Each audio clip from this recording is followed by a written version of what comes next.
Tamari. Tamira. Tarima.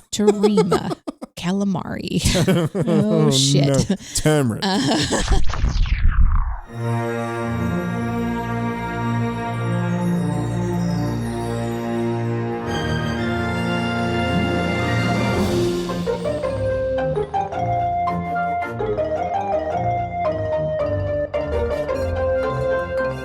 Captain's Pod, Stardate 24/19/16.4.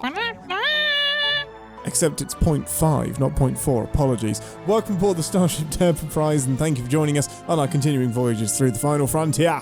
I'm your Captain Ian Whittington, and with me as always, she desires considerable less cheerfulness in her final moments. It's Ambassador Deneé. Hello. I mean, I'm sorry. Fewer cheerful moments, and then me being cheerful doesn't really sell me. I'm the one that needs fewer cheerful moments. This is the most out of whack I felt recording an episode, because this was supposed to be 2 episodes in one. Yeah. We went, our full recording session was 4 hours for episode 1. I'm a little worried. I still don't know what length that podcast will be, because I haven't finished editing it yet. Mm-hmm. Yeah, this is real-time talk. Yeah. But we have to get this recorded, and we want to get it recorded pretty fresh. So before I even know what episode 1 is going to finally sound like, we're going to watch episode 2, record a podcast about it. As God intended. Ambassador, last time on Starfleet Academy, we got all of the setup. We've introduced to our crew. We got introduced to a villain. This week is episode 2. The title is Beta Test. What do you think is going to happen? Do you think there's a chance that it's going to live up to your expectations now that you love episode 1 so much? Let me just say this right off the bat. The first thing that I'm thinking of is, you said we found out about like 1 villain. I think we're going to have 2 villains, and I think the second villain is going to be his mother, and that at some point in time, as his journey through Starfleet has revealed to him that his destiny, his choice, his preference is to be Starfleet, and he will have to go toe to toe with moms. With moms, plural? I mean, I was just saying, like, that's her nickname. You're like, moms. Oh, what's really amazing is that Tatiana Maslany is famous for Orphan Black, where she plays, and I apologize if clone isn't the right word, multiple clones of the same person. Multiple of them are mothers. And like one of them is like a soccer mum, one of them is like a bit gothy, one of them is like a nerd, there's another like regular mum. So she has form for playing multitudinal characters as well. Yeah, I'm just saying that they're kind of burying why she hasn't shown up in episode 1. Yeah. I wouldn't be surprised if it's some sort of emotional torture for later. Yeah. Oh no, absolutely. Yeah. Because I think that they're going to want Captain Kitty to be like the motherly figure. And you can't... The kind of replacement mum? Yeah, because they're not going to let mom kill Captain Kitty. Are you sure? Holly Hunter's pretty expensive. This is genuinely one of like my predictions, is that I think Holly Hunter and Paul Giamatti die somehow in this season because they are expensive people. It's the Sean Bean school of introducing famous actors in season 1 and then killing them in the finale. Oh, that's really interesting. I guess we're going to find out. I don't know that all that's going to happen in episode 2 anyway, so let's get into episode 2. Yeah. Beta Test. I really feel like when we were discussing the episode titles and Beta Test came up, and I thought of the Kobakushi Kamaru. I love, it's my favorite cocktail. I think it's going to be something like that. And we kind of got a little glint, a little hint, a little look into these sort of simulation modules in episode 1 when they ran the, just pretending the warp core breach is going to be happening. So I think that Beta Test is going to be something where it's like the B team is going to be tested in some sort of, because here's the thing. Episode 1, action. And it was real action. So much, yeah. The rest of it is going to be training action. So it's going to feel a bit like a holodeck after holodeck. And that's going to be boring unless they find some unique way to kind of bring us back in. Or it's going to be a new version of the Enterprise being the only ship in range cliche. Because it's like, why is this always happening to the cadets? Because like, you should be training right now. How do you end up in actual emergencies every single episode? My theory is that Beta Test refers to some new specific program that they're launching and trialing. I mean, to be honest, this entire class is a beta test for what the Academy will become. So it might just be a wider metaphor. Yeah, let's think of something specific that's going to happen. I think a Ferengi will appear. pure-blooded, straight Ferengi. Now, just as a reminder to any new listeners, like we are an R-rated show. I just want to say that before I make this prediction. Where are you going? Well, you know how that one guy like morphed himself? The shapeshifter. What if there's like a crude joke? Like, is that can you morph everything? Like that kind of a joke. Oh, but you think they're going to make that joke? Like, I just wonder. I wonder what kind of show we're watching. Like, are they going to make those kind of remarks back and forth? They're already calling each other asshole 1, asshole 2. Yeah. Are we going to get dick jokes? I don't know. Well, we do know they won't go so far as a full MFer. Just when mother. Yeah. We're still trying to appeal to the nebulousness of the PG-13 audience. Well, whatever streaming means in that vein. Yeah, so I don't know if I can predict that, but is someone going to die this episode?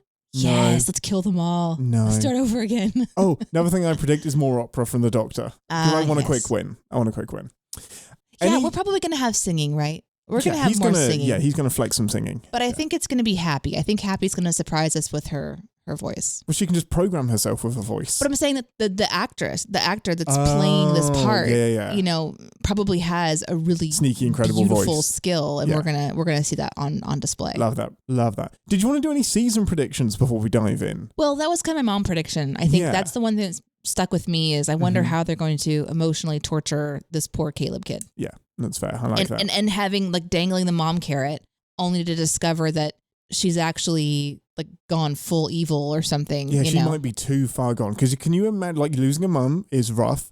Imagine losing a son for 15 years, a child for 15 years. Like, I don't think you come back from that. And you're doing time. Yeah. And you've just escaped with the pirate who was responsible for getting you there in the first place. And out somehow. Yeah. And then why isn't she communicating? That's maybe like a question. Because really, seasonally, we don't really have a lot of clues as to what we're like really doing. Which I kind of love. I like that I don't have a lot of predictions because it means they haven't been dangling mystery boxes in front of us. There's probably going to be the will they, won't they vibe going on. But again, I really hope that... Sam and the Doctor?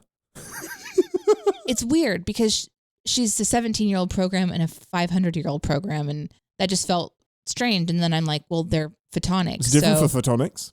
Perhaps. And then I thought about photonic sex, thank you, which is basically just what happens when you get two projectors in a room and you project them onto the wall at the same time. Well, the Doctor has had a family in the past. But Ambassador, we're not here to talk about that episode of Voyager. Okay. Yeah. We do have a problem of making our own episodes up a little bit too much. You have just not... You've retroactively predicted an episode that's already been made. Sorry about that. Whoops. Let's head over to the holodeck to watch the episode, and then we'll head over to the atrium for a full debrief. To beam out.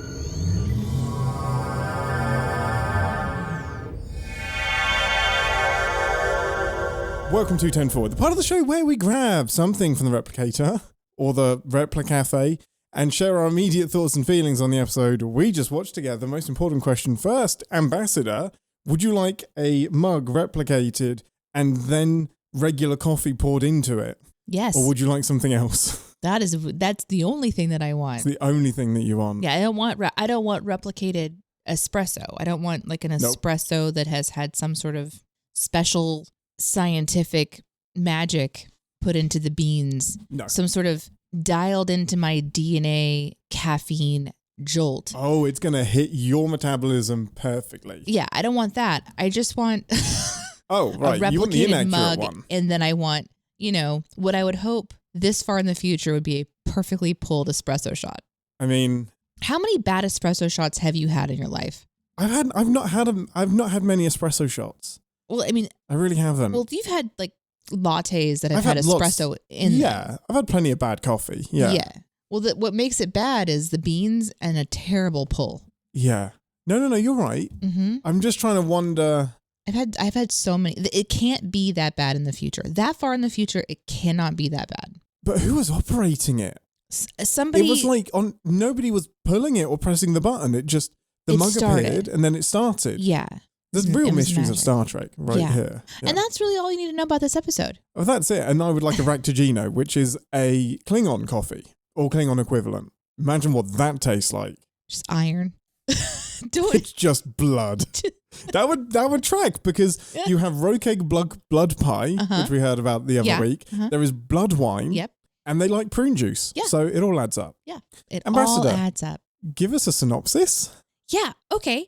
So episode 2 is essentially a little bit of what you can expect out of, I think, Starfleet Academy in general. Yeah. We have left the ship behind and we are fully entering into an academy show where we're seeing what a day in the life of a student is like with a mass amount of interruption of other shit going on. Oh, I can tell already you didn't like this one. Yeah, you're wincing man, pretty. You're doing the thing where you have your fingers squeezed at the bridge of your nose, like you're trying to just hold it all together. It's gonna be hard. This is it's like your dog that you love does a shit somewhere.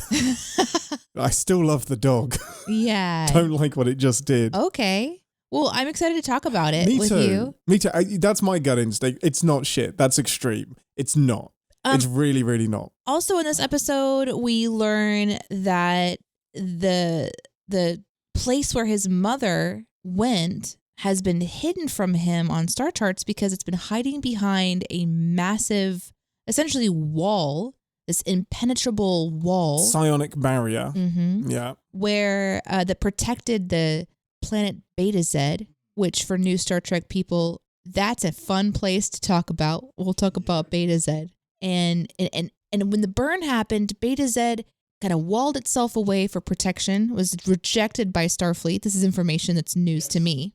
Is it news to you? No, it's not. That's part of the other show. That was part of Discovery. Okay. Yeah, they explained that, yeah. And so in this episode, we're trying to kind of mend the bridge between the Beta Z community and Starfleet and this sort of restart of Starfleet and like what the future specifically. Yes, yeah. The Federation and what the future could be based on the sins of the past. So it's doing a lot of legwork to kind of bring back in a species that's pretty valuable for the brand. Yeah, that's exactly it. Yeah, Betazoids are a big deal for the brand, yeah. And for our character Caleb, the where he was really interested in to find out more about where his mom is, etc. It was kind of like in an area that Starfleet and the Federation couldn't see because of the psionic wall.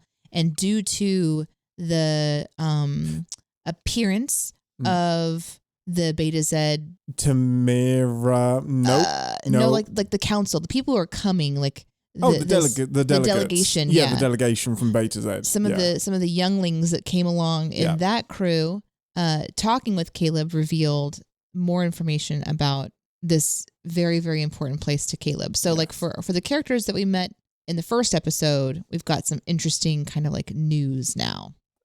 Immediate thoughts and feelings, Ambassador, off the high of episode 1. Did you like what they did with this episode? That feels it could well be more the norm for the series.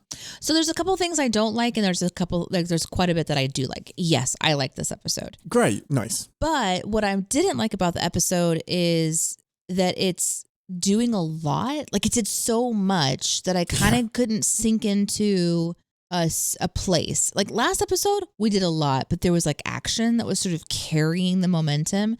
In an episode where we're sitting inside of the Federation or the school, the academy, there's still a lot kind of going on, and I needed it to kind of like simplify maybe a little bit. And here, this is where I'm going to sound like the old grumpy woman, right? What do you think I'm going to sound like? I don't know, but it was the banter back and forth between everybody was, it never really kind of like had a breathing moment. It was just like it was a lot for me personally. Yeah, it felt a little bit scripted. That's pretty key. Like, yes, we know it is scripted, but it didn't feel organic. No, I thought some of what I was saying felt very organic. I was really enjoying some of the acting and some of the scenes here that like really worked for me. Nice. But some of it did feel, like the start of a show, like people still trying to figure out sort of their character or how they're going to interact. And we definitely got to see Grumpy Caleb in this episode. We talked about it last episode where we kind of were enjoying that he was, like relaxing in a little bit, but we knew that he couldn't remain that way for long, and he doesn't. In this episode, he kind of really kicks into that. But I don't know, some of the dialogue to me, I needed to have the closed caption on, and I don't know if it was because our sound bar was really like bassy. Maybe it was bassy. Maybe there was a lot of background noise. There's a lot of sound design, and it buried what they were saying. And because things were so fast paced, I think I was kind of missing some stuff. Yeah. This isn't just you. This is sound in general in modern movies and modern TV shows, because there isn't as much emphasis on enunciating and projecting because they have personal mics and they have booms everywhere and they can do ADR after the fact. So there's not always this appreciation for the people at home. And there's so much other stuff that there is layers and layers and layers and layers of audio, like you said. There's the humming in the background, there's the music, there's really the background crowd. But this happens a lot. Like, this is why I have to have subtitles on almost everything. Dialogue gets lost so easily in modern TV shows. And I think because I'm really invested here at episode 2, like I want to absorb everything. And they're saying a lot of alien words as well. Exactly. That was my next point is on top of the richness of what's on the screen and the layers that they're showing in the new uniforms in this new space, that I'm just trying to kind of orient myself a little bit. Whereas last episode, I kind of felt like I didn't need to get oriented too much. This one, I was really trying to figure out where I belong in the story, if that makes sense. And because Caleb is a whiny bitch, I'm just kind of like, I don't really want to, I don't want to spend a lot of time with this guy, but I kind of know he's kind of growing on me like a little bit by the end. He almost grew too much in last episode. This is almost had like a 1 episode memory thing for character development. It's almost like they went too far with his advancement last episode and they needed to backpedal a bit. I did not enjoy him at all this episode. I did. I definitely enjoyed every single person that I saw. There was not one character that really, really, like, Caleb is annoying because he's young and he's got a lot of, like, he's a complex character and they're playing with all of his emotions. And that's annoying because I'm an old woman now. I don't want to be around someone like that for very long. Yeah. But I kind of like that they're playing around with the diversity of a person. Back in my day, if you were this guy, that was just your only character trait for the whole of it. Like, you're just the town idiot and that's what you are. And that's the only, but there's a lot of diversity in these characters. And but in this particular episode, it was a lot. There's a lot to digest. So I felt like I missed a lot. Yeah, I don't know that you missed as much as you think you did. Yeah, okay. I really don't, because I don't think it was saying very much at all. Well, let's dive into it because I think we might disagree on some things, and that's exciting. I'm looking forward to it actually because we're not often this. Yeah, last far episode on, like, we were opposite ends of the spectrum. We were just oozing love last episode, and now we get to share some back and forth. I'm really glad we're doing this as separate episodes as well, because I would have either had like 5 things to say about this episode and it would have felt really tacked on. Yeah. I'm glad last week was just a big old love fest, and there was absolutely stuff I liked in this episode, but overall it missed the mark for me.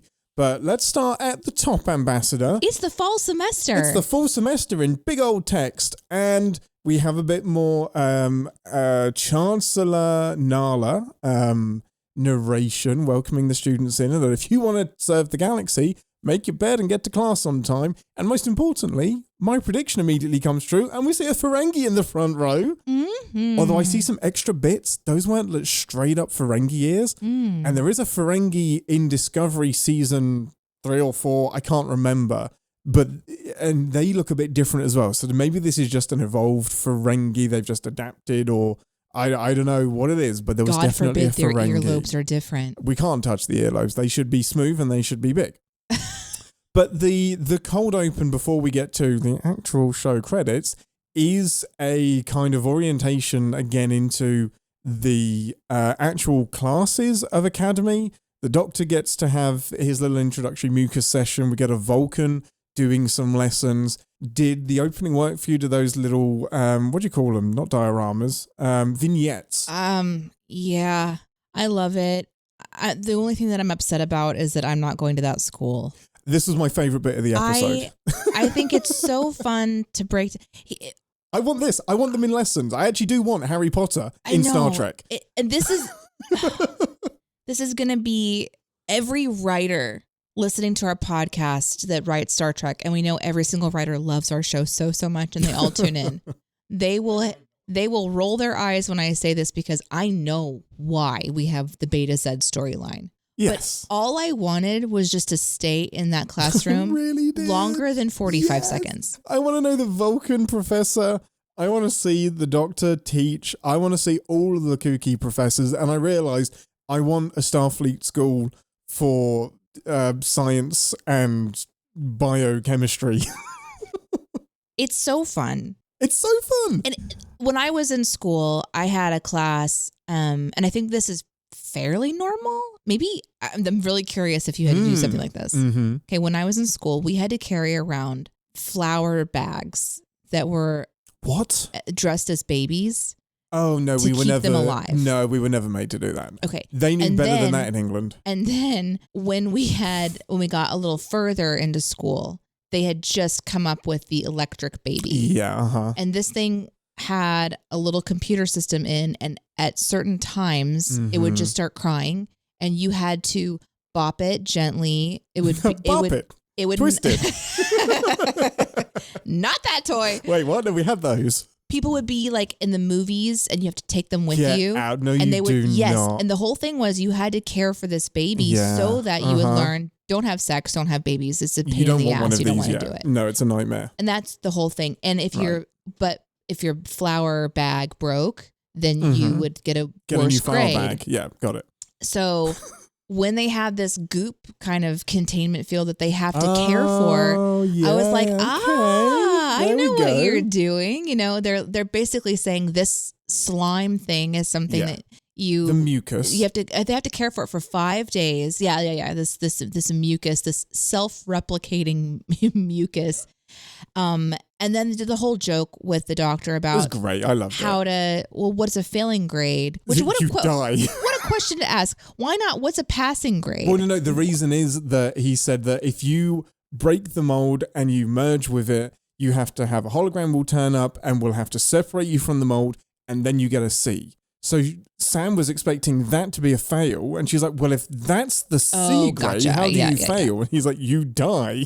I was like, well, I guess a passing grade is that it stays in the container the whole time. It stays in the container the entire time. But it's just that mundane thing that feels like exactly what you had happen in school. I love it. I absolutely love it. It felt really real to me. And then just the sassy behavior, the Vulcan, who was talking about like in our society, we don't send the men with the hormones out to figure their shit out. And that felt really fun. That felt great. His delivery was fantastic. I like all of that. I was so happy and smiling. I was like, man, maybe they're really going to do something.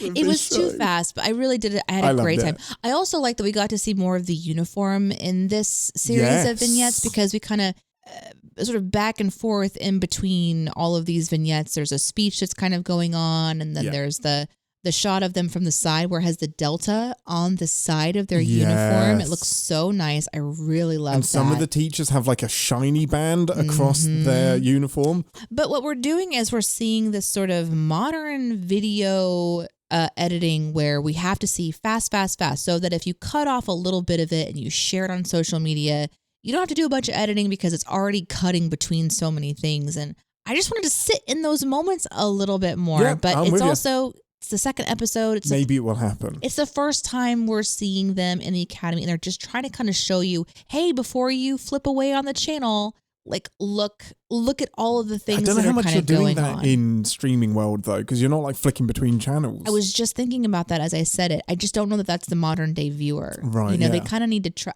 I understand that we're speeding up what we're seeing and we're having brain rot because of it. So let's use our science to our advantage and know that this is a terrible way to consume media and just slow it down a little bit. Let me have a little bit of fun in there. My problem is, this is weirdly my overall problem with the episode. We're actually sitting for too long in the wrong moments.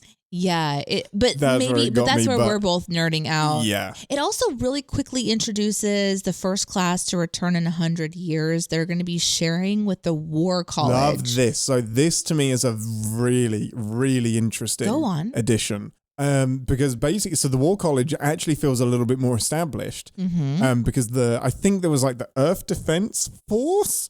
Basically, Starfleet wasn't gone, and there was like an Earth element of Starfleet that was really like seclusionist and was way more militant and survival. So I feel like this is the remnants of that. They are immediately the militia, still preparing for a new burn. They're still resource hoarding. If there's going to be like an old footprint of Starfleet post burn, it's going to be this War College. So that for me was like a really interesting extra dimension. And the guy that's leaving that, Commander Kelvrick, is an interesting antagonist for me, because instead of having, and this is me just like extrapolating way down the line, one of the problems Starfleet and Star Trek has, especially in TNG, Voyager, and Deep Space Nine, is the evil admiral, evil captain cliche. It's hard for Starfleet to keep these ideals when you need an antagonist. So you'll always end up with the sketchy captain that's doing something they shouldn't because the Romulans are going to invade and you've got to take action. Or you've got the corrupt admiral and there's like a conspiracy and we've got to take them down. Making them in the War College, and I'm not saying they're corrupt, but having a War College that's more about the military allows Starfleet to be more about exploration. And diplomacy and science. And then when things get serious, you can have this debate with the war footing, War College side, whatever the Starfleet equivalent of that would be. It allows Starfleet to not be a military organization. And like I said, that's a lot of extrapolating from me, but I see a place for that War College in this future that's really, really interesting. I think it kind of honors the idea of the burn as well. Like, you can't just start up Starfleet Academy and be like, let's just pretend that nothing happened and we're just going to start over without having the influence of reality. And I think this episode did a good job of reminding the audience or introducing the audience to the severity of the burn. Because even if you don't know anything about Beta Z, you don't know anything about this wall, which I know a little bit about Beta Z, but I don't know anything about the wall. I know nothing about the burn. So I was able to kind of piece together this narrative that they're advancing and honoring, and like, we're trying to erase the past, but we really can't do that because it would be a disservice to what we created in the Star Trek world when we did this in Discovery. So I think that's kind of cool too. I also like that the idea of this like militant guy that's leading the War College. Yeah, Kelrick. He didn't seem like the mustache twirly guy. No, he just seemed like a guy. He didn't seem like a warmonger. Yeah. And when Vance says, when they get here, we're all one big happy family, okay, now that the decision is made. Yeah. And he did toe that line. He didn't undermine anyone. No. He actually did go along with it. And which there I really were like some appreciated. nods and like, okay, I see the logic now. Yeah, I think this episode was okay with Caleb being the bad guy and then trying to have kind of a redeemable moment. It was very evident that they were putting forward the idea that this kid doesn't give a shit and is trying to figure out how to make him care. Like, what is his path to care? Because at the end of this episode... Did they find it? Did we find it? I mean, I think a little bit, because she removed his walls. Captain Kitty removes his walls by the end, kind of realizing that, which is interesting to do in episode 2, because he had 90 days where he had to be like, oh yeah, and then she comes in and is like, and then, I'm not going to bully you into staying here. You're going to be here. And so I think he is kind of finding his way, and cinematically through kind of like the lens of the cameraman. When Caleb at the end of the episode is walking through the hallway, he's a bit more relaxed, a bit more like kind of in his skin, and he makes eye contact with the people that he doesn't know their name, including Tig. You know what I'm saying? Like, no, it's a great point. I think it's kind of that he's trying to find his way on his own, and perhaps his speech to the Beta Z princess that we'll get to here in a second. Yeah. Tarima. His kind of like heart-centered speech to her at the end, it did feel like a bit forced and quick and very introspective from a character I didn't expect that from. But I also like diverse characters. So I don't know. I don't know if they're trying to push his story arc too fast or show us that he's very diverse. I'm not sure yet, but I think he is overall in this episode meant to be the quintessential bad guy. Man, I don't know. I didn't get that from him. I got obnoxious and... Yeah, he's a bad guy. It doesn't mean that he's the bad guy. It just means that like he's the kid that thinks he knows everything because he's been out of the streets. So he's got the street smarts. But like Tig said, like he's got Reno, is her character's name. You can have all the knowledge if you want, if you haven't got the wisdom. Mm-hmm. And like I get it. It's fine, cool. That's what you're doing with him.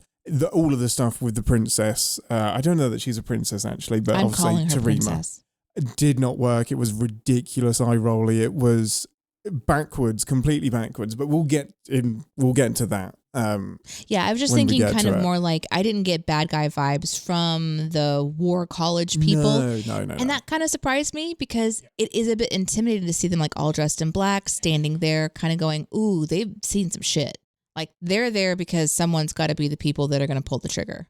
I mean, and they're still ready for it. Like they are now. I just think it's really interesting that they're putting a line in the sand between them as well. Like in a way, it feels like it's all been in Starfleet up until now. But then the transitionary scene is our beloved Thok. Yeah, cadet master. Cadet master. Yeah.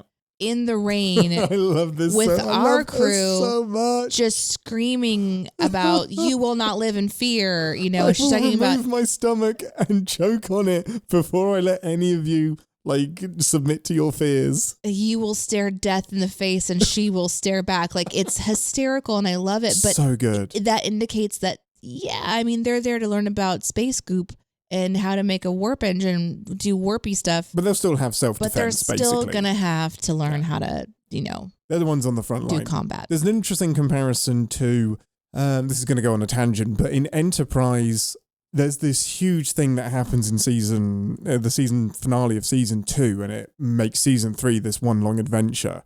And instead of just having Starfleet on board, they have another security team called the Makos, and they are deliberately military.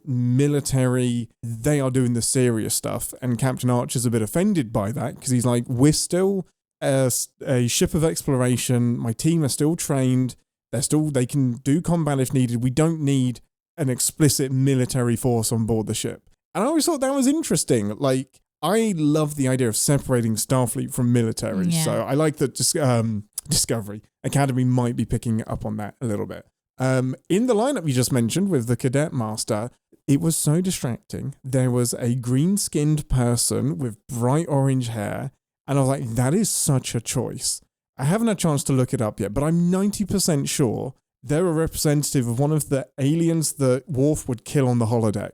So he would have this training program that was just these gnarly-looking He-Man and the Masters of the Universe alien creatures, and I think that was one of them. And I just love that we're picking out some really obscure aliens and sliding them into Star Trek. Yeah, I'm kind of looking at all the people going, I bet this is another wink and a nod. This is another wink and a nod. Like, what is Boopy Memorial Park? Boothby Memorial Park. Yeah, there was that. Boothby. And then there was like another one that was Rock Tack. Okay, well, I saw Rock Tack. And I don't know if it's the same Rock Tack or not. No, it's not. It's that species. I mean, that was an obvious. We both looked at each other with gaping, like we were Honestly, just like, what? My jaw hit the floor. That was so cool. It looked so good. They looked incredible. Yeah. They looked like, so many times I'll be like, man, I'd love to see that in live action. Obviously it's CGI, but they looked stunning. They looked so flipping good. And that's a character from Prodigy that you'd be forgiven 90% of you not knowing who that is. But the big rock person that was walking along with Genesis, blew my mind. I absolutely loved them. But Boothby Memorial Park, Boothby was the groundskeeper at the original Starfleet Academy. And he's been there for like 100 years or something ridiculous. And he kind of ended up being a bit of a mentor, specifically to Picard and to Janeway and to Wesley, Chakotay, basically anyone who is anyone that's gone through Starfleet Academy. They've interacted with Boothby, and he kind of has this way of picking out the legends and spending time with them. Oh, interesting. So Boothby is just this very integral part of Starfleet Academy. So yeah, very, very cool to give him a mention. That's an Easter egg that makes sense to me, and I love it. Yeah, the camera kind of goes on to plaques in this one a bit more. There's definitely some name call out. So I was like, I have no idea who that is, but I'm going to find out when I talk to Ian in a moment. Some of them I didn't, like the Turner person that they mentioned. No idea, which is why I think we got more details about them, because I think that's one that's just made up for the show. Yeah, I don't even know that I recognize that one at all. I mean, that's great, because that was one of the scenes I was like, obviously, I feel like I'm missing something here. No, that was, unless I've completely missed something, and it's always possible that I've missed something fundamental. I don't know a war leader that was teaching his troops Welsh and gave pips to his dog. I don't remember that. The speech finally ends at this point. To seek, explore, innovate, boldly go where no one has gone before. It's a great honor to welcome you all to Starfleet Academy. And then the ships go off into the sky, and they make a delta. And I'm just like, just use drones. It would be drones by now. Drones would look so much better. Just use phasers. Just like a laser Fireworks. show. It looked ridiculous, didn't it? It didn't look They were all looking out the window in awe, and I was like, what did I miss? What was I supposed to be looking at?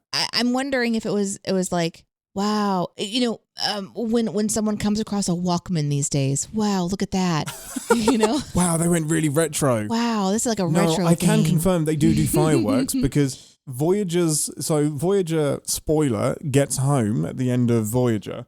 Guess what the welcome is? Bunch of fucking fireworks. Wow. That's the final shot is Voyager flying through fireworks. That's it. Ooh. Season over. Oh, Show over. Wow. Thanks for spoiling it for me. Yeah. Done. You need to have that disappointment now before we do it later because you may stop watching Star Trek. Speaking of underwhelming things, let's talk about the intro. Yeah, we finally got to have the introduction. We got a full intro there. What do you think of it? Can you hum the tune for me? No, I don't remember it at all. No, I remember Cherry Blossom Tree and an on-the-nose metaphor. It might be the most underwhelming intro I've ever seen to a show ever. Let's say that you guys skipped it at home. I'll just read my notes. Intro. Okay, we're watching this. There is a seed and it turns into the shape of a delta. It reaches up towards the dirt and there's a tiny seed and it grows into a space thing and it grows. This feels like WALL-E or drones are building stuff. Okay, it's a tree. Nope, it's the atrium. Ooh, we're looking overhead. There's a delta.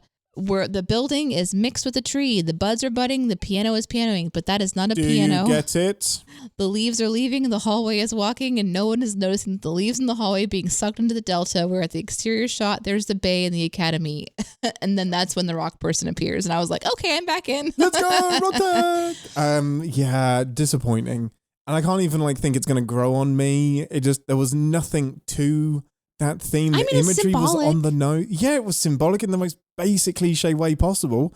The delta is a seed and then a tree grows from the seed and it's rebuilding. The whole intro is all about rebuilding. Without being patronizing, Iris could have done a better intro with a less on the nose metaphor. It felt the most basic metaphor you could possibly come up with, unless I'm missing something. I mean, obviously the symbolism is there. Maybe what would have made it more appealing is to see the types of students coming together, the races and the alien, just the different kinds of people, and it all kind of, do you know what would have been better? Forming into what we're seeing. The end credits from the last episode where it had the lights shining lights as effect, it went through at all. That makes a better opening. I don't know. I mean, maybe I'm just basic. Maybe just give me a ship flying through a nebula and I'll be happy with the opening. It was entirely lacking a ship. No, I think it was in there. It was just in its building transformer form. Okay. It was in its truck form. Yeah. It hadn't gone full Optimus Prime yet. So basically we see some of our buddies. We see Genesis and Happy, and we see Jaden. This is the Photonic, the one that is the Admiral's daughter? An Admiral's daughter. Yeah. Genesis. And then the passive Klingon. And they're all kind of hanging out in a little alcove, just sort of catching up. And essentially it's just sort of a shot to show what life in college is like. You're just briefly catching up, and then your iPad pings you and you've got to go to class. Room assignments. And they get the room assignments. Yeah. And we have that kind of back and forth with don't have sex with anybody for at least 6 months. Jaden's voice is getting very distracting to me. It's hard to make out. It felt even more robotic. It felt like a filter that I could just put on my voice right now. It did not sound natural at all. The trouble with it is, like we said, with the sound engineering, it does just get a little bit muddied. But yeah, we also learn kind of in this section that the Federation is rebuilding a new seat of government. They're thinking about Singapore. They're thinking about Paris, which comes up kind of later on when they decide where the new seat will actually be. And this conversation is happening in this sort of elevator lift thing. Yeah, it's a new lift. You're not standing while it's taking you around. You get a chance to sit down. Lift, finally, yeah.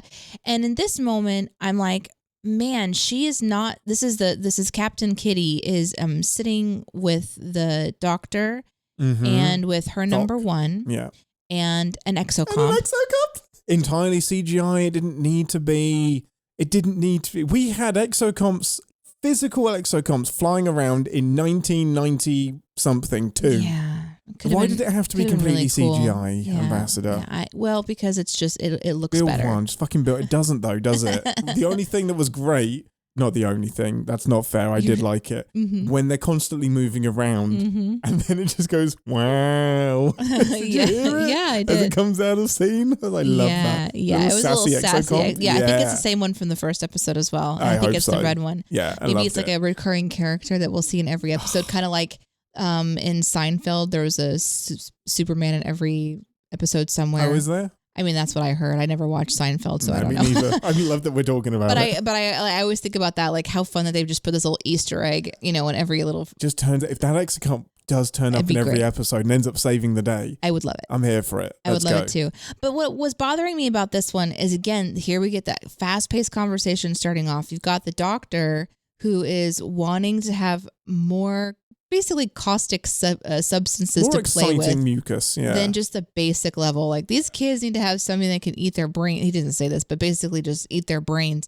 And she just Captain Kitty's like, I will do anything to end this conversation, and doesn't even really hadn't been paying attention very much either. It's just very standard how to deal with the doctor. Yeah, which is, I don't know, that bothered me. And I was like, oh, okay, so she's both awesome and busy. And she's got her big glasses on. I love the character, Captain Kitty's wife. I love her. I really am enjoying her.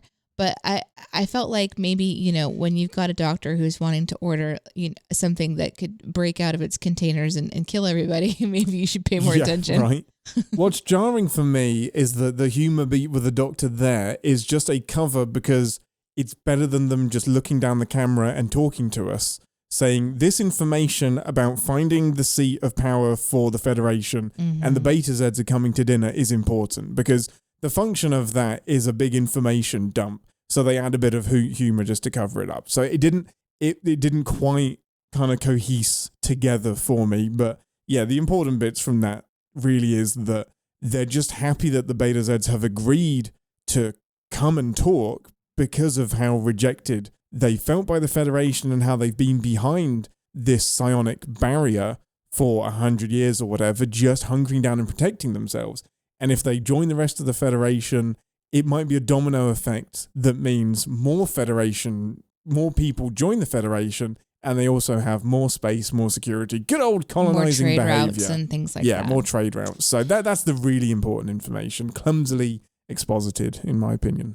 Well, it was not all of that was in that particular scene. It was just like a little sprinkle in there. I think the bulk of what you just said was the walk and talk between the war guy and the Admiral Vance, yeah. Going up the stairs. That's really when we had the walk and talk of a more explanation, which was important for me because I didn't know what was going on, but I perked up a Beta Z and then I was immediately out, because one of the things they're talking about in the lift was Beta Z. Then they get off of the lift and they're in the captain's quarters, and there are the two male roommates that don't want to be roommates anymore.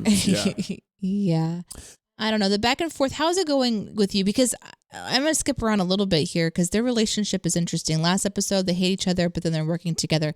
This episode, they're back to hating each other, but then by the end, once again, they're working together. It's too much. It's it's this I'm not saying you can't have up and downs in relationships, but it seems to follow the 60-minute episode thing rather predictably. I feel like at the beginning of the next episode, we're going to have this conflict between them, and then they just wash, rinse, wash, repeat, all of that. And I don't know, that's just not super. That for me, if you're doing a more episodic thing with an undercurrent, that's the undercurrent that you keep. That's the evolution that I want to keep going along. I don't want them to be back to square one at the beginning of the episode. But having said that, we're only 2 episodes in. So these are often meant to be watched together because they know they're going to be releasing 2 at once. So maybe we'll see a bit more growth in episode 3 and not just this reversion back. But I mean, who knows? It could well be. I much prefer it when they're getting on with a bit of antagonism, but it does seem like back to the beginning of the dial. Yeah.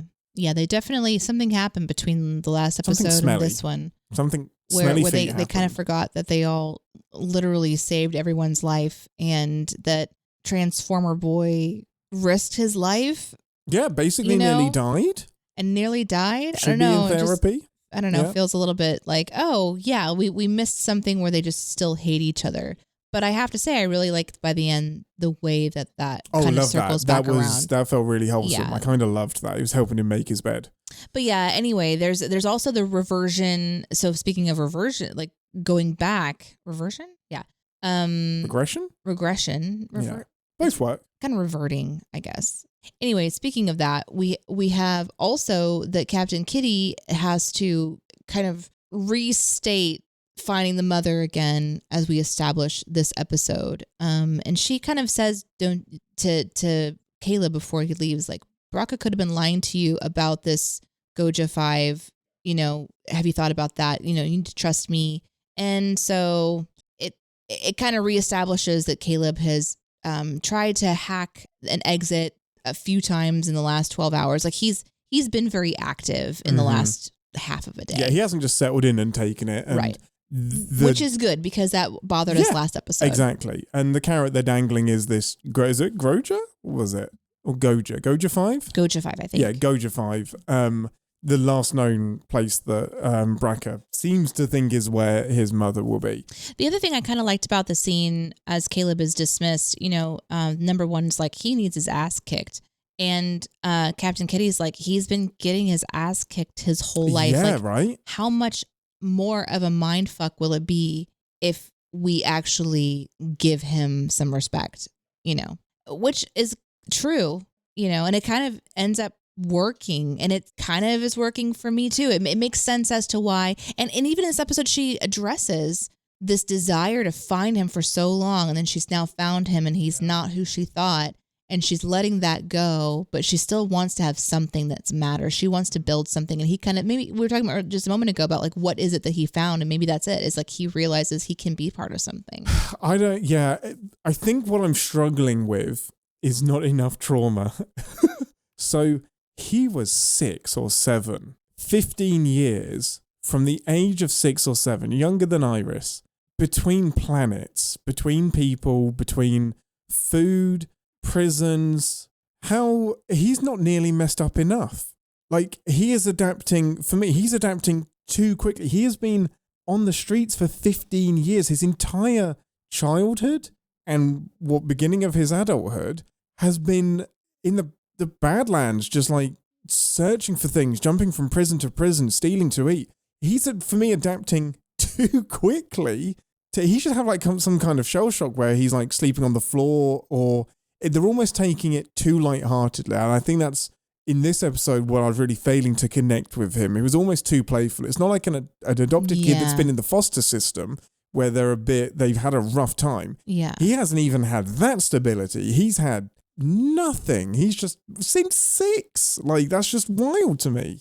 No, I don't think you're wrong about that, because there's several things that were kind of gnawing at me as well. Like how quickly he sits on the fence, and the only reason he's sticking around is a pretty girl. You know, he's got charisma, but and even the dialogue is essentially trying to state like the conflict between him and the Betazoid princess, right? Betazoid princess.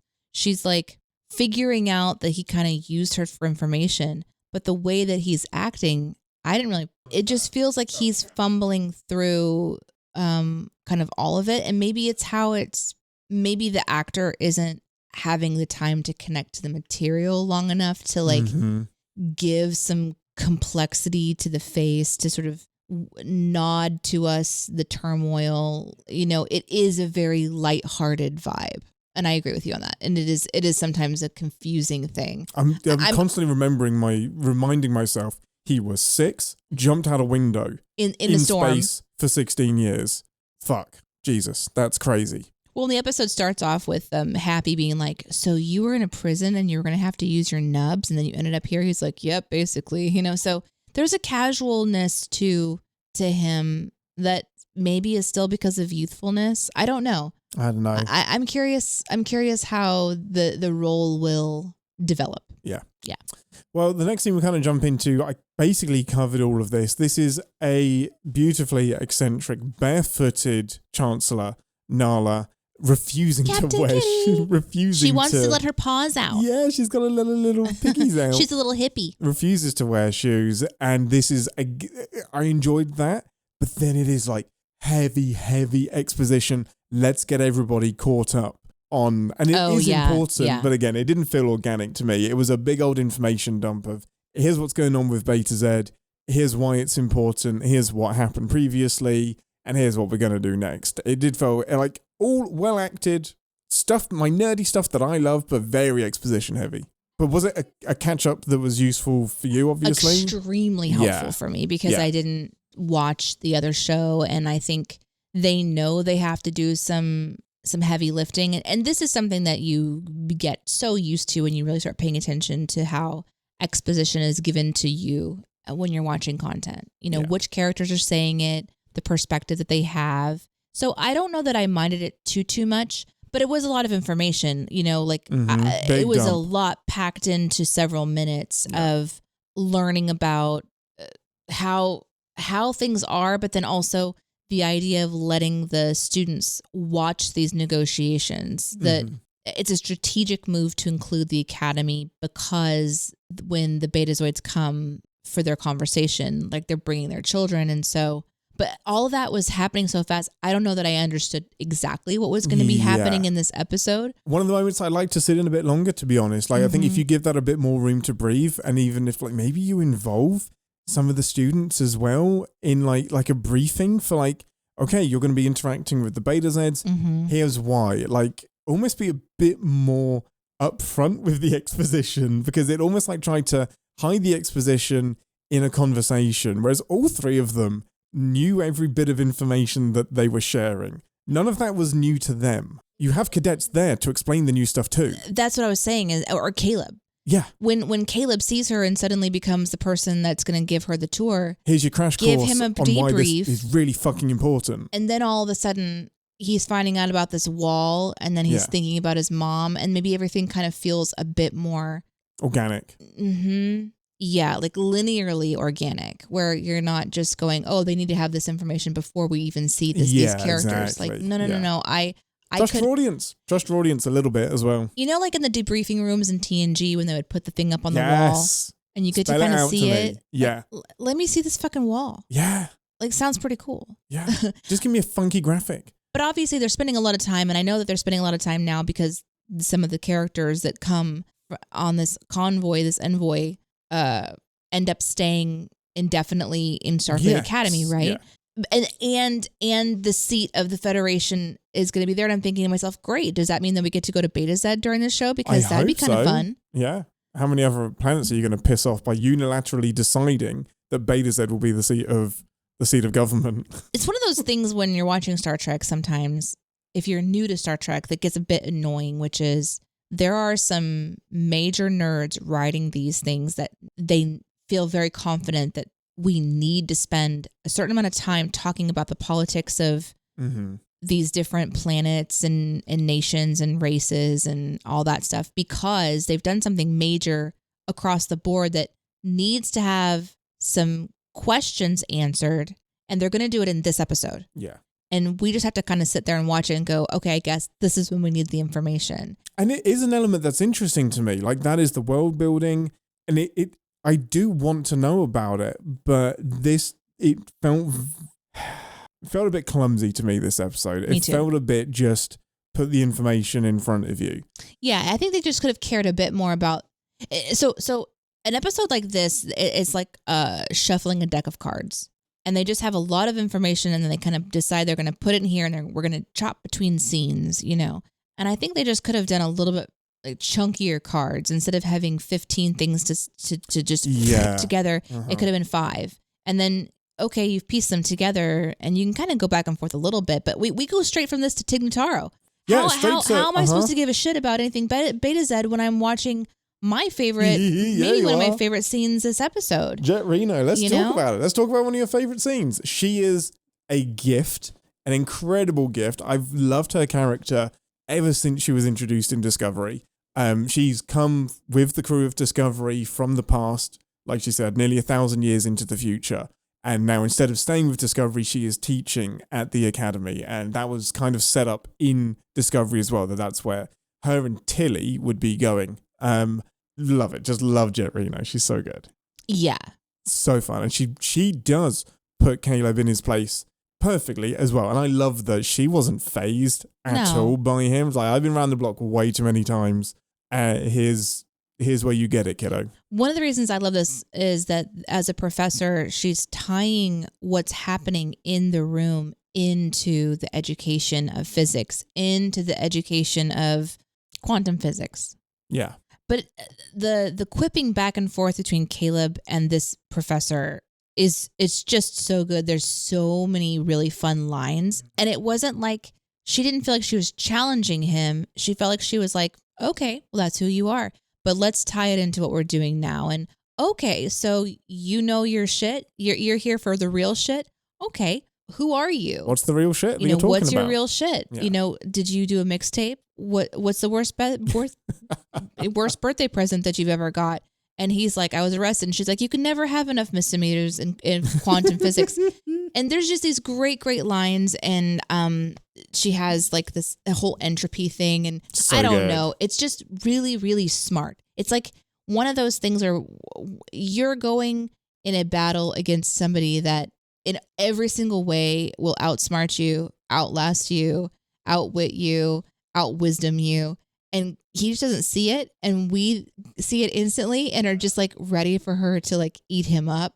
And it delivers beautifully. It delivers and the little two finger at the wag at the end, like, I'm watching you. I got your number. It makes me feel like, oh, this is a relationship I'm going to enjoy. Like, I would love to see the professors bringing out of a rough person the parts that are going to make them great. That should be when you say Starfleet Academy, wouldn't that be great if that was the mission statement of the show, is to show how the old guard and the experience crafts and harnesses the new generation. And I think that they are. Cadets. That is what this episode said many times. I hope so. Because even Captain Kitty is like, here, when she's going to bat for why Caleb was even at Starfleet, she's like, he is incredible.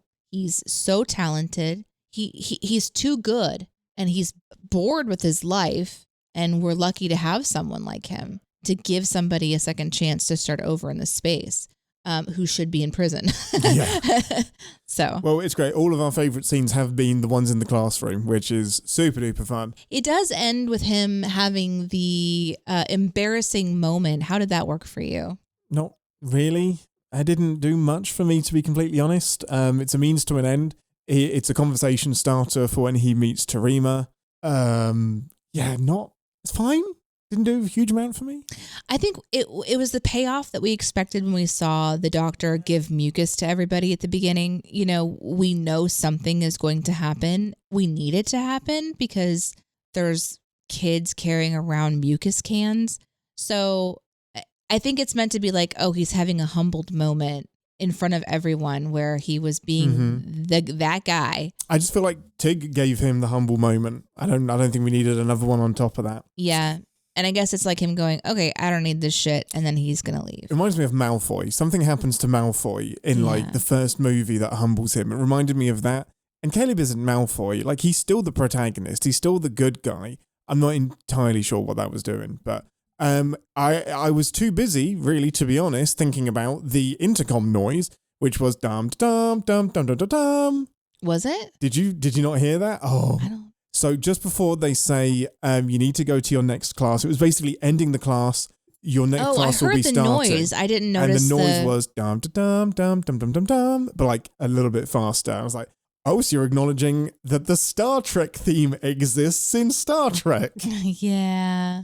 It's like Boimler humming the Next Generation theme in the Turbo Lift. I was like, why do you know that? Yeah. Where did that come from? Yeah. They just need to hurry up and give us the United Federation of Planets theme song and just tell us that it is the Star Trek theme. That would be the perfect way to do it. But I think we've actually seen that somewhere before. Anyway, Caleb tries to exist. I mean, that's fair. That's Ding. fair. Caleb exists. Caleb tries to escape and is met by the very beautiful, immediately Beta Z, Terima Sadal. How did you like the meet cute ambassador? Oh, I love Terima. I love her. I love her so much. I'm going to get this out of the way really quick. I don't understand why she doesn't have black eyes. It was really distracting. Betazoids always have black eyes.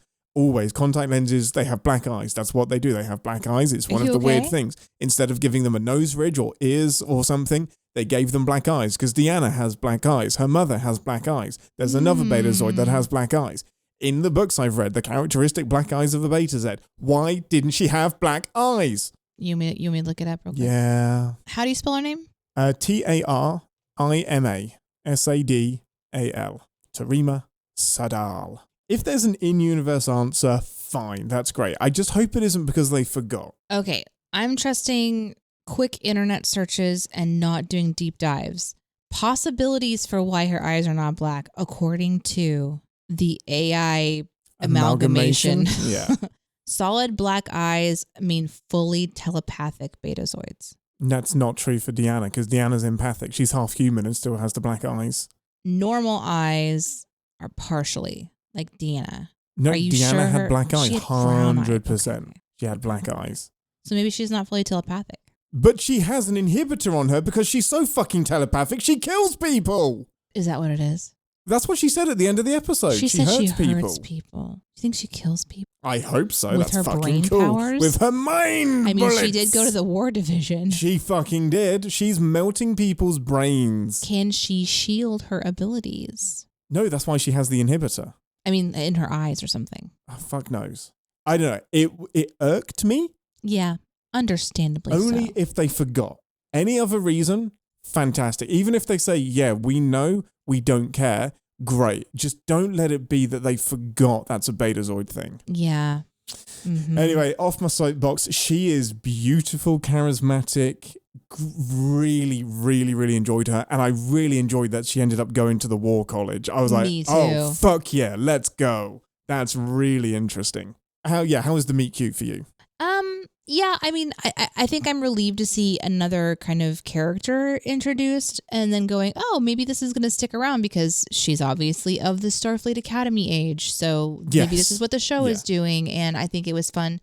Surprise, surprise, her brother is also joining. And I really enjoyed the two of them together. So she's working for me on basically all levels. I was really enjoying it. I'm with you.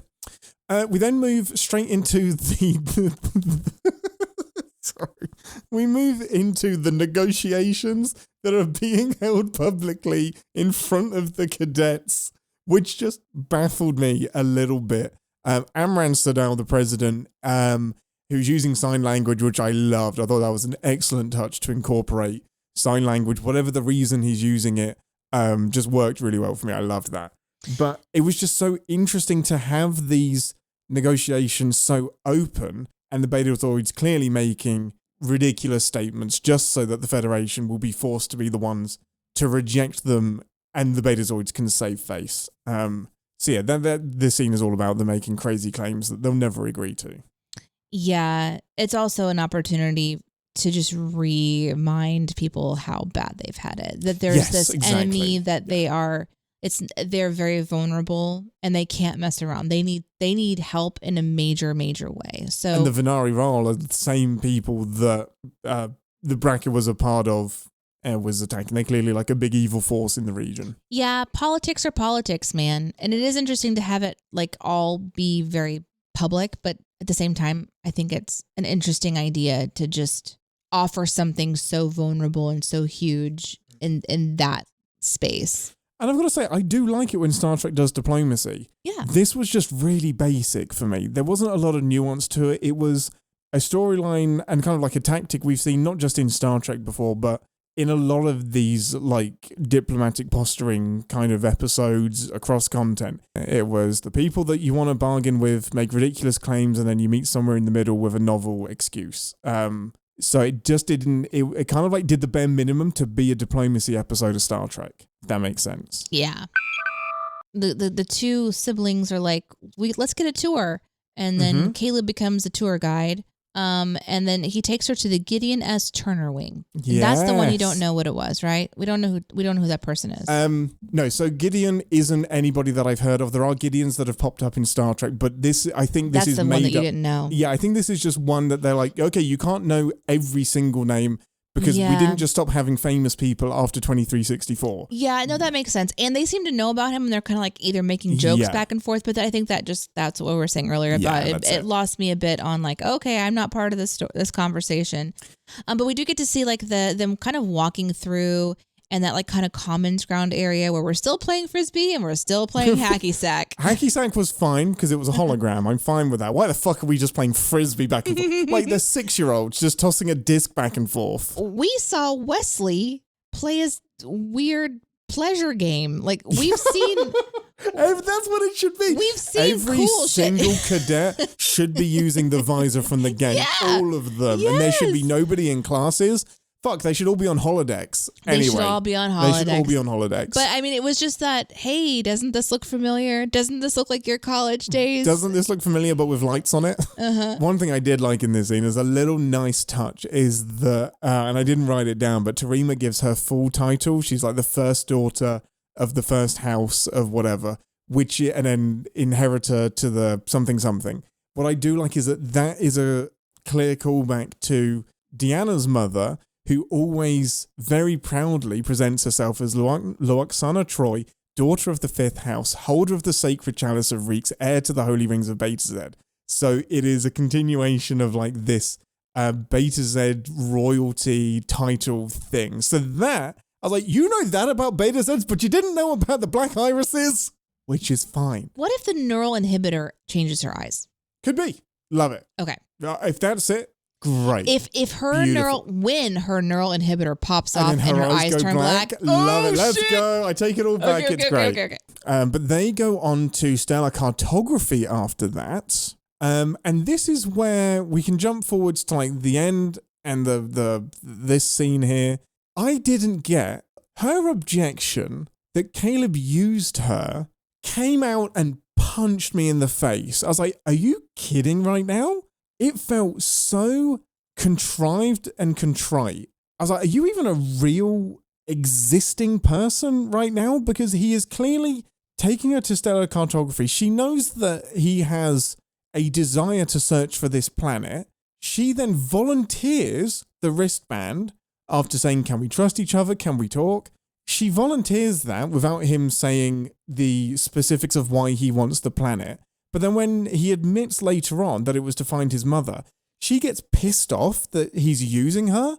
And I'm like, where is this? It was so clearly written to be a conflict so that they can have a lover's tiff and depart ways immediately and then have some reconciliation. But it was the most unbelievable objection I can remember seeing. It was so bizarre to me that she was offended by him using her access to find a planet that she volunteered and was happy to help him find. Yeah, I was confused about some of it, but I feel like, and this is a fault of mine, I tend to fill in the gaps with my own version of what's going on to make it make sense. When I was considering her reaction to her version of Caleb's betrayal or whatever she's thinking, right? In my mind, her character is this extremely isolated, sheltered, but then also used like coming from a society where you can hide nothing from each other. No. So honesty is expected. Yes. And it's kind of like, why would you do that? You know? So to her, it was a pretty offensive thing to just, why not just share everything? Because in her world, why wouldn't you share everything? Not only do you share everything and you talk about it. There's such an openness. But how did she feel used? That part was the part that I was confused by. It happened so suddenly. And again, because they're talking back and forth without a lot of consonants and vowels. There's not a lot. It was very fast. It was very quickly delivered, and it really took me out of the episode. It really pissed me off because it really felt like we need the two lovers to argue and have their dramatic flare up. It felt so just kind of soap opera drama. Like, we're better than this. We don't. If you want them to have a fight, make it about something real. Here's the other part of it. If they wanted us to believe that Caleb actually planned that. It was completely lost in how it was either edited together, something was cut. Yeah. You know, we're missing something. It didn't look like he did anything insidious at all. No, it was just a very forced thing. Because you're right. She offered this, star chart access. And she offered the access and then. Were you just using me the whole time? For what? How? What? He was... You asked him to be the tour guide. He didn't pursue you. Yeah. Wild to me. It really tainted the episode for me. Yeah. That was probably my least favorite part too. But he does find Goja 5. Like he does actually yes, see. He does. Sorry, I forgot that. It immediately, like it comes up instantly because that's how fast programs work. And he can learn, more about this very important thing. And this information is something he's able to share with Captain Kitty later. And then they're able to find out even more about, where his mother is. So it's kind of it was a cool moment. It looks really beautiful. I forgot to say something earlier when we were in, and I apologize for not remembering character names, but that's just me. The Tig Notaro's room when they were talking with her. Yeah. When the system kind of had a little bit of a failure, I love that the school's not like perfectly put together. There's some things that are not going right, and all of the projections around the room went away. We realized where we were in the actual building, and it looked really neat because suddenly we're in the sky of San Francisco because we're at the kind of topmost part of the school in that like UFO looking chamber kind of right there at the top. Section. Yeah. And I was like, oh, that's cool. It kind of gave me spatially, I'm a little bit more aware of where I am in their world. I love this about the Academy. That. I feel very familiar with what the Academy looks like. I think the set design is flipping top notch. I think they've learned some really good lessons from Discovery. So in the cartography room, it kind of had that same vibe, right? It just looked really beautiful because we have this beautiful overlay of the stars and this hopeful moment where Caleb is closing his eyes and he's almost just wishing and hoping that his mother appear. And I love this moment because the way that Terima is like looking at him, it's almost like, oh, this is important. This delicious snack of this moment of emotion and complexity, and he let a wall down.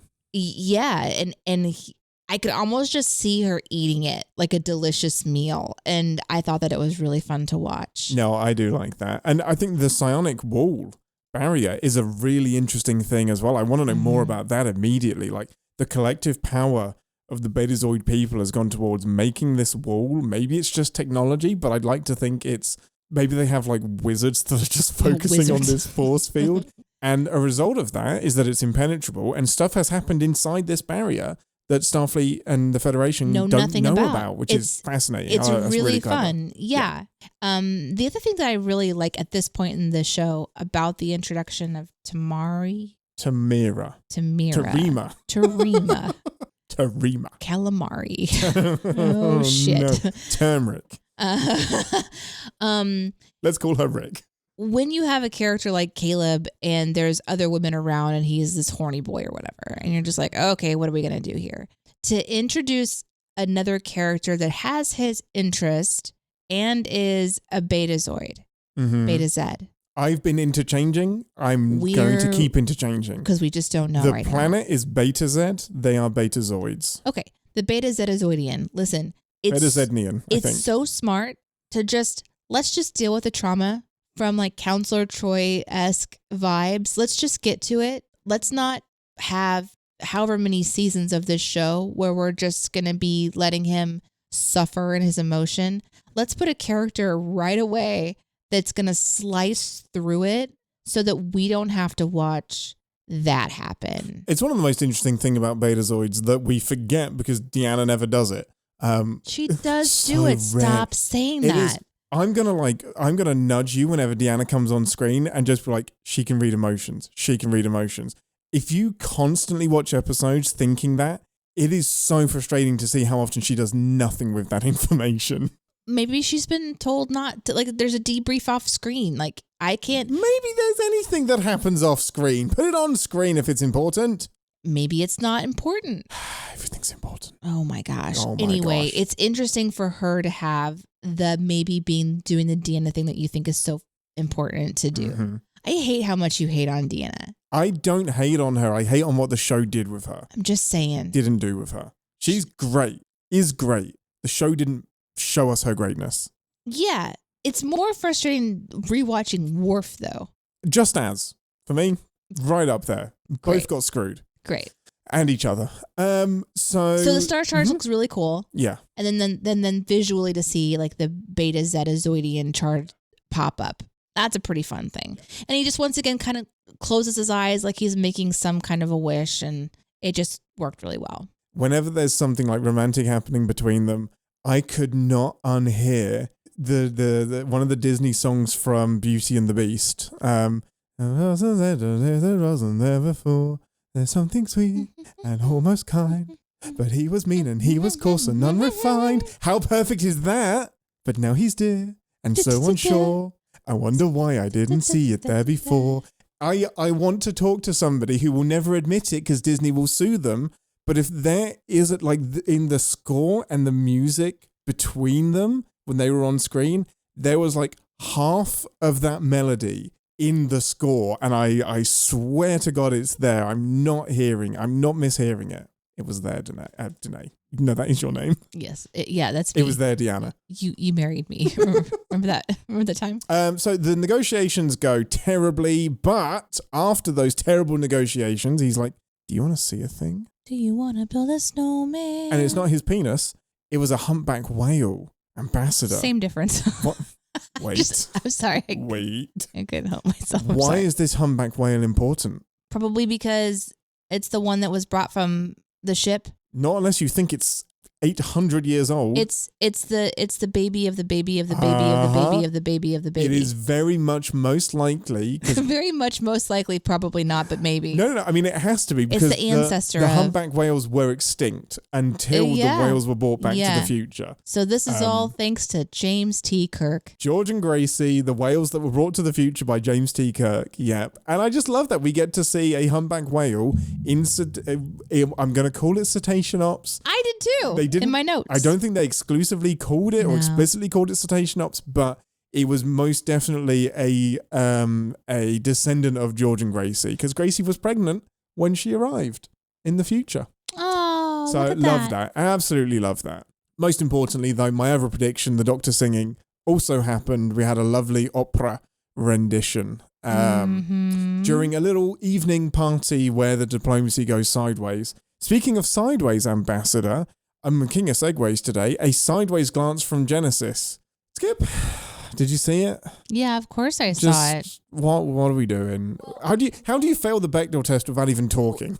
We also so they go when they were with the whales, they were leaning in for a kiss, and then they're interrupted by all three of their parents. Yeah, right. And so it wasn't just that the negotiations went terribly; it's also that she was, love kidnapped essentially, and they kind of got in trouble. But yeah, I definitely saw the glance of Genesis looking at Caleb, thinking about like not being able to. I mean, who knows? We have to insert our own thoughts as to what she's thinking. But the forlorn look at him as he goes off once again with calamari is there for us to interpret. Yeah, love triangles, always fun. It's probably more like a pentagon, honestly, because it feels like it. Yeah, absolutely. If they don't end up in an orgy, I mean, it would be the first time in Star Trek that there's an orgy. Would it? Actually, no, actually it can't be. Like that's bullshit. Happened. I immediately thought of 3 examples where an orgy almost certainly happened. Yeah, don't think about that too much though. Think about this great party that everybody's at, where they're having to stand around at a table where there's like a little flame in the middle and there's all this food and break their necks to watch the opera that's happening 100 foot above them. There's with closed captions for anyone who's interested in English. And then I love them when he's judging us and I don't care the hell if he can sense it. And she's like, and then number one's like, they're best against our best, a match to the death or whatever. And she's like, what is wrong with you? No, really, what is wrong with you? What is wrong with you? I love that. That's great. The humor beat is really working for me. The humor is great. I really am enjoying it and it's needed. This is also when Happy kind of comes up to Genesis and says, people are telling me that I'm just too much and maybe I just don't fit in here. And then she says, I woke up at 4 a.m. to recite the alphabet backward. You fit in here. This is where we belong. And then Transformer guy comes up and puts his arms around him, and they kind of roll their eyes and walk away. And our crew is still in there somewhere. I just thought about, what is the title of this episode tied into this episode? Beta test. So it's a Beta Z thing. Betazoid, Beta Z, Beta test. Yeah. That's so stupid. Okay. Yeah, moving on. I just thought of that. I was like, wait a second, our crew, our people, and I kept thinking like, what's our crew gonna do in this test? And as soon as they mentioned the Betazoids were coming to dinner, I was like, beta test, of course it is. Someone's really happy with that title. It should have been called the Betas are coming to dinner. That's what it should have been. It really should have been. This and also at the party, Chancellor Nala puts her foot in it, and the Beta Z president uses that as an excuse to fuck off and leave. And Vance is like, this was what it was always about. They were always here just so that they could get us to reject their offer and they could say no and be offended. Yep. The other thing that happens kind of in this scene, like as Calamari walks off to go meet up with Tarima, Caleb, the brother kind of stops her, and you think that it's going to be the quintessential, like, sis, you can't do that. You have responsibilities. Get it. But instead he's like, chaos boy, huh? And chaos boy, he's a surprise boy. Good for you. Like, and he's like, go get it. And I loved it. That. Go get him. It made me so happy because it's a good brother-sister relationship. It's not like where they're overly protective or a rivalry or the things that you're used to seeing. It's a supportive It's so confusing because there was some of the most heavy-handed, ham-fisted cliches I've ever seen in this episode, and then some real bright spots like that were really refreshing. Yeah, they're definitely willing to subvert expectations about some stuff. Sometimes. Well, I think that the next important scene, Nala has the stay now conversation with Caleb and how I'm not going to strong arm you into staying. You've got to choose to be here. It could be better with you here, etc. And that gives her the brainwave. I didn't quite make the connection between the brainwave of she has the epiphany and says, you're a genius, because she realizes that the way to keep the Beta-Zeds or the Betazoids is to offer them the seat of government on Beta-Z. And then asks, he says something like, in physics, it's something you can build. And she's like, oh, you're a genius. Yeah, that was I think it's the building something new. Pretty disconnected epiphany, but that's fine. He goes and apologizes to Tarima in order to... So this is where it really lost me. You don't need to apologize for that, my friend. You did only know her for 5 minutes. She volunteered the information. You didn't use her. She used you because you were interesting. This is when he's using her. So like he apologizes for that, which wasn't even using her. But now he's using her to get her dad to go back to the table. His apology is just so that she can convince her dad to go back to the diplomat. Like, now you're using her. This is the bit she should be mad at. Man, you want to know what bothered me about this scene? Go on. Why are we running anywhere? Just teleport there.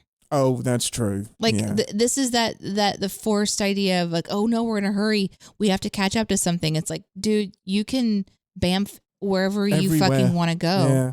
Just bamf to the front door. I guess maybe... Why are you pushing people aside to run after her?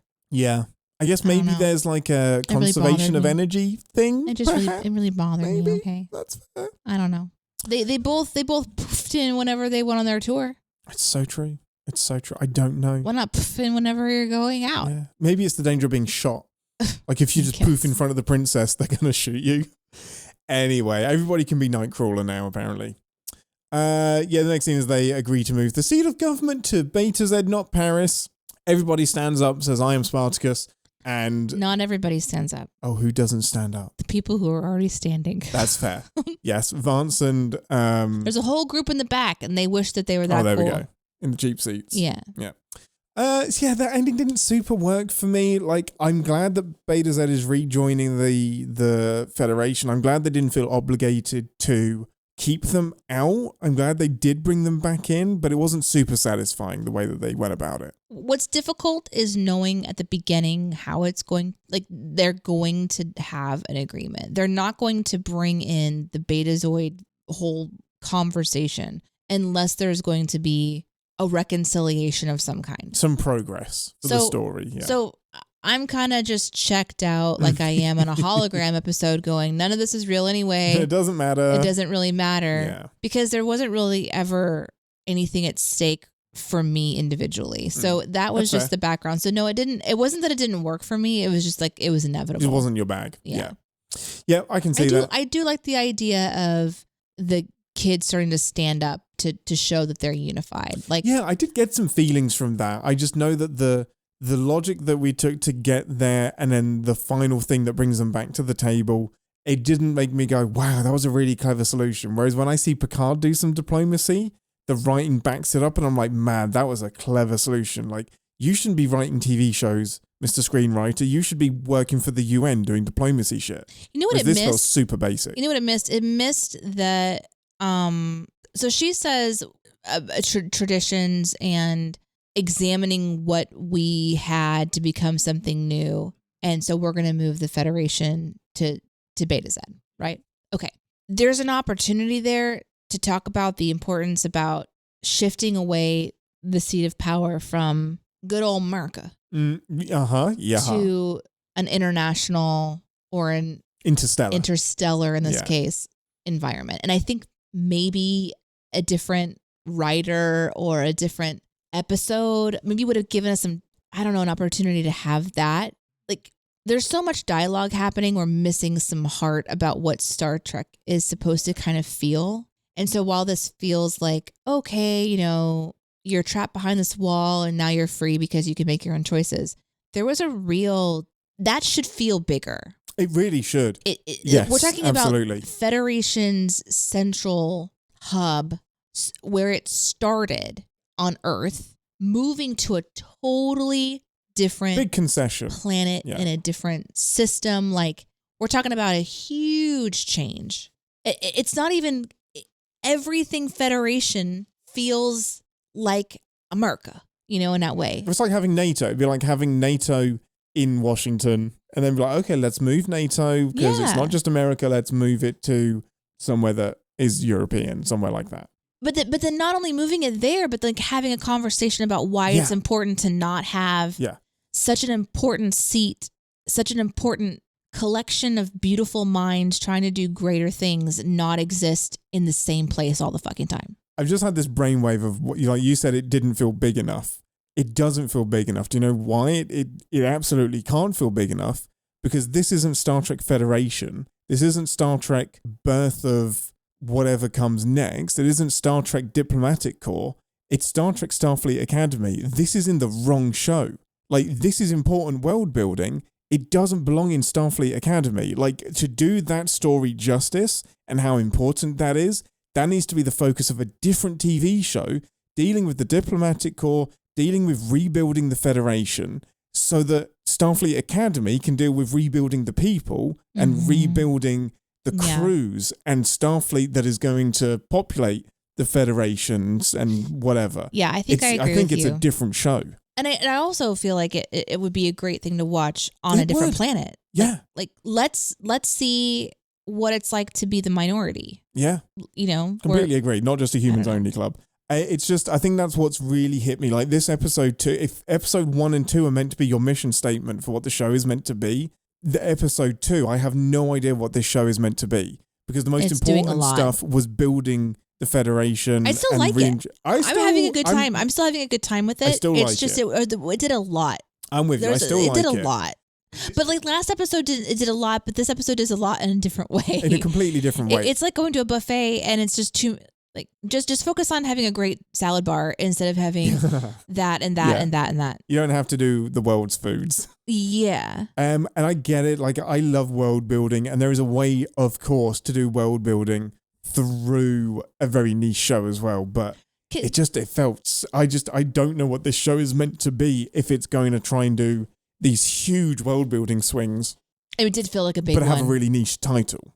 It did feel like a big one, but only because they're moving the Federation now. Like, if they had come to some other kind of an agreement that still felt far away, like, yeah, that's okay, you guys made that concession, whatever, blah, blah, blah. It also doesn't matter, because the focus should be on the students. Like, it should be on Starfleet Academy. Like, that didn't feel important to Starfleet Academy to me. I'm trying to come up with like an example, and I don't know that it's important, but this just as a way of flexing our brains here.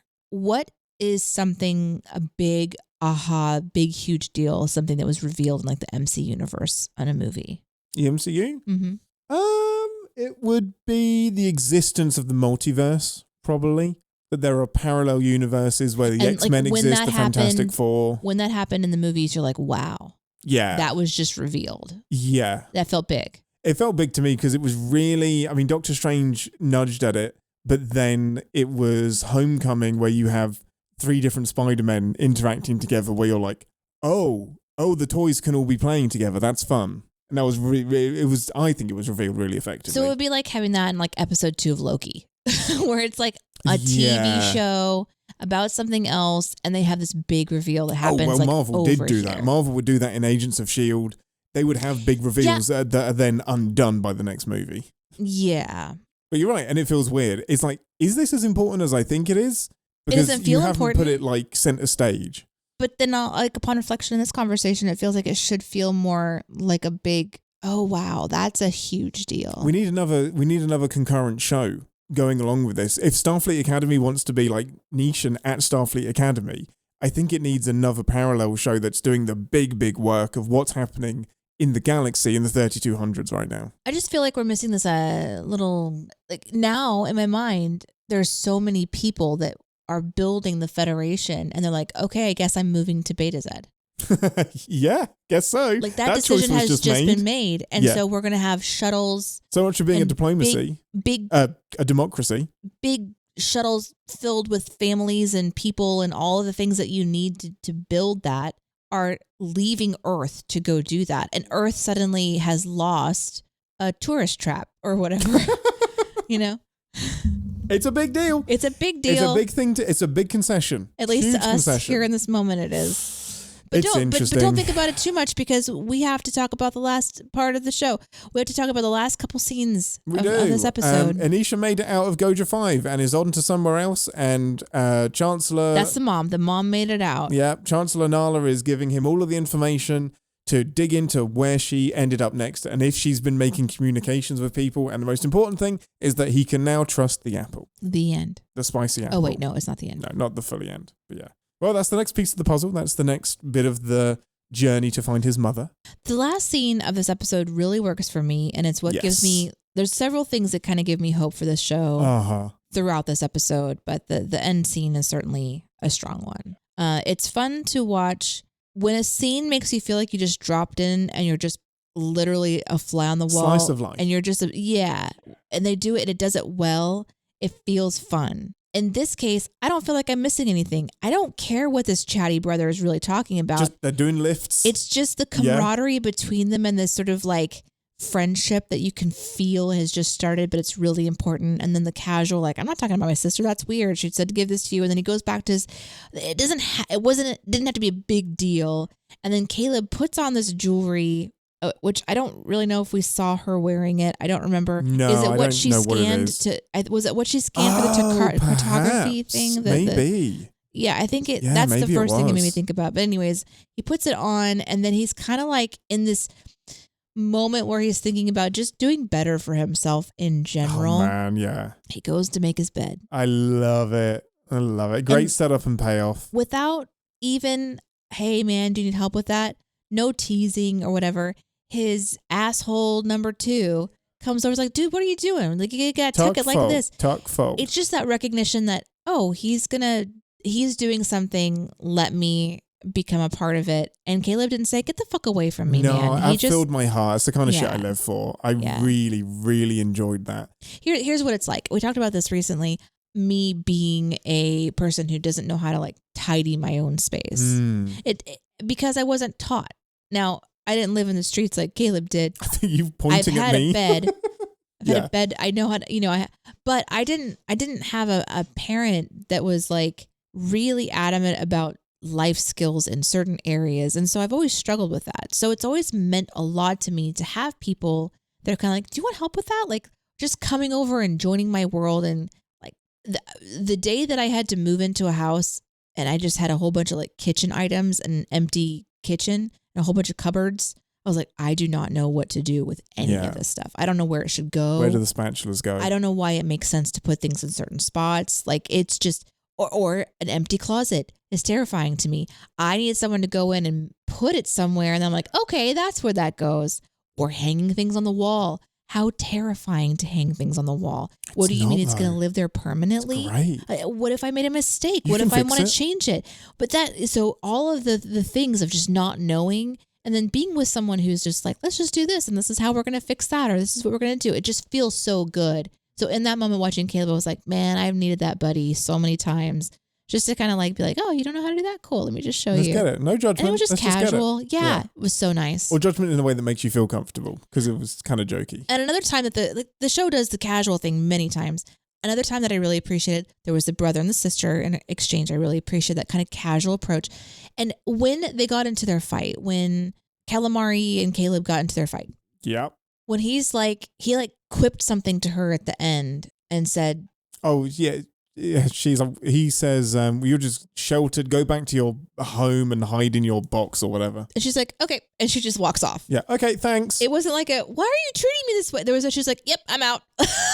Yeah. And I really liked that because that's how I would exit that scene. The end of the argument, it completely. just made sense. It's just like, okay, I'm not talking to you anymore. You're a fucking crazy person. You're an asshole. So there's just like these certain things that I think they're getting really, really well. It feels very real. It feels real. Yeah. And then there's part of it that's still feeling a bit forced. And so was a juxtaposition episode for me, but overall I liked it. Could be some growing pains. I absolutely sound like I hated this episode. You really do. I really am enjoying the characters, the world that they've established. I really am enjoying that. I hated that fight. And I think the big swing of the Beta Z stuff just feels like it needs to be in a different show. I want to get into the Starfleet Academy stuff and we'll just see what happens next. We'll see. I hope they don't do too much mystery boxing with his mother. I hope they don't feel obligated to explain too much about what's happening in the universe, which sounds weird for Ian to say that because I want to know more about my Star Trek universe. But this is Starfleet Academy. Like, don't trick us. Like, if you couldn't get a Star Trek 3200 show greenlit, don't try and backdoor it into Starfleet Academy. Give me Starfleet Academy and we'll see what happens next. Like, I know it feels weird saying that, but I'm like, if you're going to call your show Starfleet Academy, stick to that. Like, give me that. And like, pepper in some other stuff, but give me Starfleet Academy. I think that they knew that they wanted to have a Beta Z character and they had to do a little bit of legwork after the burn and everything to make it make sense as to how they would even come into this facility. And I think it's really smart and important, but I'm with you. I'm hoping that by episode 3, we're going to see what a day in the life of an academy student is really like. Let's go. Let's do it. Overall, for Ian, a fantastic episode 1, mixed bag for episode 2. I'm still really excited. I want to say my last really big positive thought. I am loving the score. Like, the score throughout this episode, I loved it. I think it's really modern. I think it's not like the regular Star Trek score we usually hear. It feels really bright and hip. I don't want to say hip because that's such an old man thing to say. But it feels like a very hip score. If you've ever seen WALL-E and it's like his little building, like it's just a little engine that could kind of vibe. I kind of love it. I think the environment feels very, very rich. They're not afraid to pepper in exocomps, which I love, and rock tax, and I don't know. It already feels like a very developed environment, which perhaps shouldn't be surprising because Discovery established it and Star Trek was fully established before Discovery. But I think Academy is off to a strong start overall. Overall pips, what do you think? Oh yeah, 2.5 for episode 2. I'm gonna go 3. Fair. Maybe over time it'll be a 3, but that argument's gonna piss me off for a long time. So fucking contrived. That's not what people argue about. Anyway, hey, we've recorded these quasi back-to-back, so we haven't had the opportunity to get any emails from you because you won't know to email us about the show, but I would love to hear your thoughts about Starfleet Academy, any corrections about stuff that we've missed, Beta Z eyes, hello. She's inhibited. Send them to iananddeneé@gmail.com and we'll get them read on the show and answer any questions that you might have. Just would love to hear your thoughts as well. Join the Discord, which is popping off talking about Starfleet Academy as well. All of that lovely stuff is in the description. And if you'd like to get an ad-free version of this show and get it a day early, go over to the Ian and Deneé Patreon. And for $3 a month, which is less than a Ractagino, you can get free access and some other perks that we throw up there as well. We'll be back next week for Starfleet Academy, Episode 3, Vitus Reflux. We'll have predictions about that at the top of next week's episode. That sounds like acid reflux. It really does. Great. Life reflux? I don't know. Something like that. Until then, I'm Captain Ian, and you can never have enough misdemeanors in quantum physics. From me. And it's let the piggies out to pasture, if you know what I mean. From me. Live long and Podsper.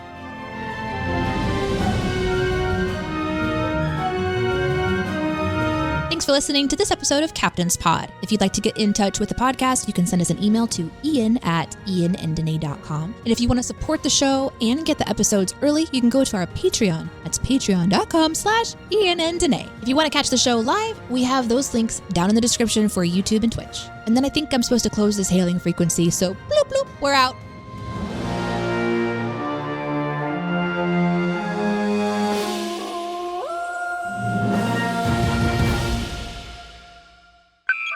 Can I get the mic a little higher? I literally just turned it on.